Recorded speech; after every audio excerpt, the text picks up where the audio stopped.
Hello दोस्तों, नमस्कार। स्वागत है आपका हमारे चैनल पर। तो दोस्तों चलिए आज हम भारतीय संविधान के निर्माता डॉक्टर भीमराव रामजी अम्बेडकर के जीवन के बारे में जानते हैं। तो दोस्तों भीमराव रामजी अम्बेडकर 14 अप्रैल 1891 से 6 दिसंबर 1956 डॉक्टर बाबा साहब भीमराव अम्बेडकर के नाम से लोकप्रिय भारतीय बहुज्ञ विधिवेत्ता, अर्थशास्त्री, राजनीतिक लेखक और समाज सुधारक थे।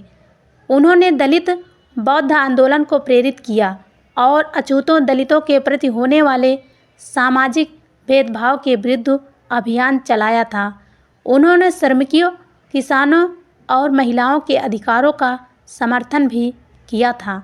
वे स्वतंत्र भारत के प्रथम विधि एवं न्याय मंत्री, भारतीय संविधान के जनक एवं भारत गणराज्य के निर्माताओं में से एक थे। अम्बेडकर विपुल प्रतिभा के छात्र थे। उन्होंने कोलंबिया विश्वविद्यालय और लंदन स्कूल ऑफ इकोनॉमिक्स दोनों ही विश्वविद्यालयों से अर्थशास्त्र में डायरेक्टर की उपाधि प्राप्त की तथा विधि, अर्थशास्त्र और राजनीति विज्ञान में शोध कार्य भी किए थे। व्यावसायिक जीवन के आरंभिक भाग में वे अर्थशास्त्र के प्रोफेसर रहे एवं वकालत भी की तथा बाद का जीवन राजनीतिक गतिविधियों में अधिक बीता। इसके बाद अम्बेडकर भारत की स्वतंत्रता के लिए प्रचार और चर्चाओं में शामिल हो गए और पत्रिकाओं को प्रकाशित की। उन्होंने दलितों के लिए राजनीतिक अधिकारों की तथा सामाजिक स्वतंत्रता की वकालत की और भारत के निर्माण में उनका महत्वपूर्ण योगदान रहा। हिंदू धर्म में व्याप्त कुरीतियों और छुआछूत की प्रथा से तंग आकर सन 1956 में उन्होंने बौद्ध धर्म अपना लिया था। सन 1990 में उन्होंने भारत रत्न, भारत के सर्वोच्च नागरिक सम्मान से मरणोपरांत सम्मानित किया गया था। 14 अप्रैल को उनका जन्म दिवस अम्बेडकर जयंती के तौर पर भारत समेत दुनिया भर में मनाया जाता है। डॉक्टर अम्बेडकर की विरासत में लोकप्रिय संस्कृति में कई स्मारक और चित्रण शामिल हैं। उनका निधन 6 दिसंबर 1956 को हुआ था, इसलिए हर साल 6 दिसंबर को महापरिनिर्वाण दिवस आयोजित किया जाता है। प्रारंभिक जीवन। अम्बेडकर का जन्म 14 अप्रैल 1891 को ब्रिटिश भारत के मध्य भारत प्रांत मध्य प्रदेश में स्थित महू नगर सैन्य छावनी में हुआ था। वे रामजी, मालोजी सकपाल और भीमाबाई की 14वीं व अंतिम संतान थे।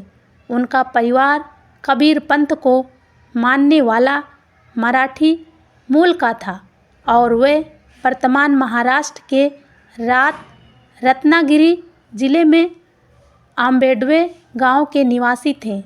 वे हिंदू महार जाति से संबंध रखते थे, जो तब अछूत कही जाती थी और इस कारण उन्हें सामाजिक और आर्थिक रूप से गहरा भेदभाव सहन करना पड़ता था। भीमराव अम्बेडकर के पूर्वज लंबे समय से ब्रिटिश ईस्ट इंडिया कंपनी की सेना में कार्यरत रहे थे और उनके पिता रामजी सकपाल भारतीय सेना की महू छावनी में सेवारत थे तथा यहाँ काम करते हुए वे सूबेदार के पद तक पहुँचे थे। उन्होंने मराठी और अंग्रेजी में औपचारिक शिक्षा प्राप्त की थी। अपनी जाति के कारण बालक भीम को सामाजिक प्रतिरोध का सामना करना पड़ रहा था। विद्यालयीय पढ़ाई में सक्षम होने के बावजूद छात्र भीमराव को छुआछूत के कारण अनेक प्रकार की कठिनाइयों का सामना करना पड़ता था। 7 नवंबर 1900 को रामजी सकपाल ने सतारा की गवर्नमेंट हाई स्कूल में अपने बेटे भीमराव का नाम भीवा रामजी आम्बेडकर दर्ज कराया। उनके बचपन का नाम भीवा था। आम्बेडकर का मूल उपनाम सकपाल की बजाय आम्बेडकर लिखवाया था, जो कि उनके आम्बेडवे गांव से संबंधित था, क्योंकि कोकड़ प्रांत के लोग अपना उपनाम गांव के नाम से रखते थे। अतः आम्बेडकर के आम्बेडवे गांव से आम्बेडकर उपनाम स्कूल में दर्ज करवाया गया। बाद में एक देवरुखे ब्राह्मण शिक्षक कृष्ण केशव आम्बेडकर, जो उनसे विशेष स्नेह रखते थे, ने उनके नाम से आम्बेडकर हटाकर अपना सरल आम्बेडकर उपनाम जोड़ दिया। तब से आज तक वे आम्बेडकर नाम से जाने जाते हैं। रामजी सकपाल परिवार के साथ बम्बई चले आए। अप्रैल 1906 में जब भीमराव लगभग 15 वर्ष आयु के थे तो 9 साल की लड़की रमाबाई से उनकी शादी कराई गई थी। तब वे 5वीं अंग्रेजी कक्षा पढ़ रहे थे। उन दिनों भारत में बाल विवाह का प्रचलन था। तो दोस्तों, इस तरह की वीडियो देखने के लिए हमारे चैनल को सब्सक्राइब करें। धन्यवाद।